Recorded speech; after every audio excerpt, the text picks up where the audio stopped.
ایک بات ہوتی تو ہم کہہ دیتے 9 مئی کو خان صاحب گرفتار ہوتے ہیں، تمام وکلاء کی شیرک جو ہوتی ہیں وہ عدالتیں ہوتی ہیں. ہم تو کہتے ہیں لوگوں کے کہ عدالت میں آپ کو دیکھیں گے. آپ کی عدالت میں آئے ہوئے ایک طالب کو ہمایون دلاور کی عدالت میں پیش کروانے کے لیے، آج میں بتا دوں کیوں اریسٹ کیا جاتا ہے. 9 مئی کو کیونکہ 10 مئی کو کارروائی رکھی گئی تھی فرد جرم کی، تو لہذا 9 مئی کو رینجر کے ذریعے اس کو ہائی کورٹ میں، جس کا یہ نگہبان ہے، کسٹوڈین ہے، جو سب سے بڑا منصف ہے، اس کی عدالت میں پنجوتا صاحب بیٹھے ہوئے ہیں. آپ نے ان کی ویڈیو دیکھی ہوں گی جب خون اس کے چہرے پہ بہہ رہا ہے. عدالت کے تقدس کو پامال کرتے ہوئے جس غنڈگردی کے ساتھ ان لوگوں نے پاکستان کے سابق وزیر اعظم کو ڈسگریسفلی گھسیٹا، وہ ویڈیو سامنے نہیں آئی.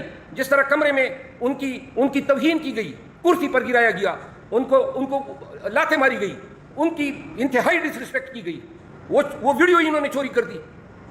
یہ ہائی کورٹ میں ہوتا ہے، کسی اڈے پہ نہیں ہوتا ہے، کسی سڑک پہ نہیں ہوتا ہے. اور جب اور وہاں پہ وکلاء کو مارا جاتا ہے، عدالتی اسٹاف کو مارا جاتا ہے، شیشے توڑے جاتے ہیں، دروازے توڑے جاتے ہیں، تو ہم فریاد لے کے جاتے ہیں یہ کیا فسطائیت ہے، کیا ظلم ہے، کیا انارکی ہے، کیا ٹیرنی ہے. یہ چیف جسٹس کا کام نہیں تھا کہ اپنے عدالت کے تقدس کو جو ہیں جنہوں نے پامال کیا تھا ان کو نوٹس کرتے، ان کو گرفتار کرواتے. حضرت نے آسمانی گرا دیا کہ نا جناب جو گرفتاری کی ہیں ان حضرات نے، وہ اس پہ میں مہر ثبت کرتا ہوں. قانون تو اسی دن آپ نے اس کی بےخنی کر دی، انصاف کا تو اسی دن آپ نے جنازہ نکال دیا جس دن آپ نے اس فسطائیت پہ مہر رقم کر دی. اسی دن آپ نے اپنے آپ کو ایکسپوز کر دیا، اسی دن آپ نے اپنے حلف کی پامالی کی، اسی دن آپ نے بتا دیا کہ جج بھی کمپرومائز ہوتے ہیں.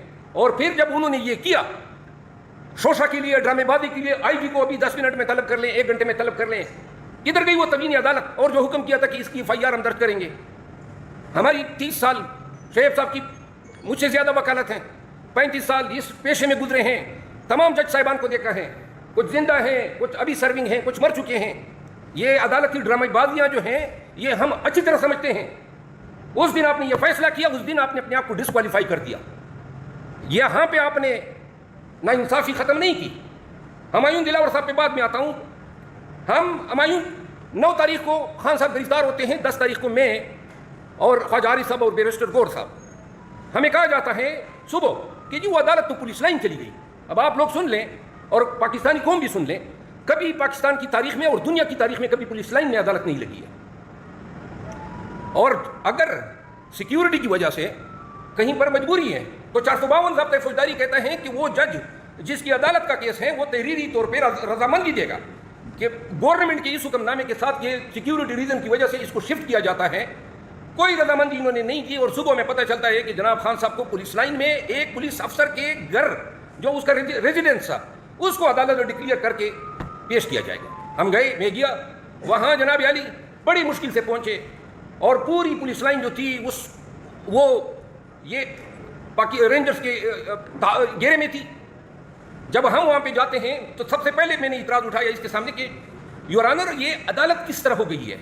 پولیس لائن میں ایک تھانے دار یا پولیس افسر کے گھر کو آپ پاکستان کے سابق پرائم منسٹر کے ٹرائل کر رہے ہیں، کیا آپ نے کنسنٹ دی ہے؟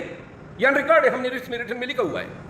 اس نے کہا مجھ سے کنسنٹ نہیں دی گئی. اور اس پہ میں جب پولیس لائن سے باہر نکلا تھا اور جب میں نے میڈیا ٹاکس کی تھی تو اسی دن بھی میں نے یہ بات کی تھی.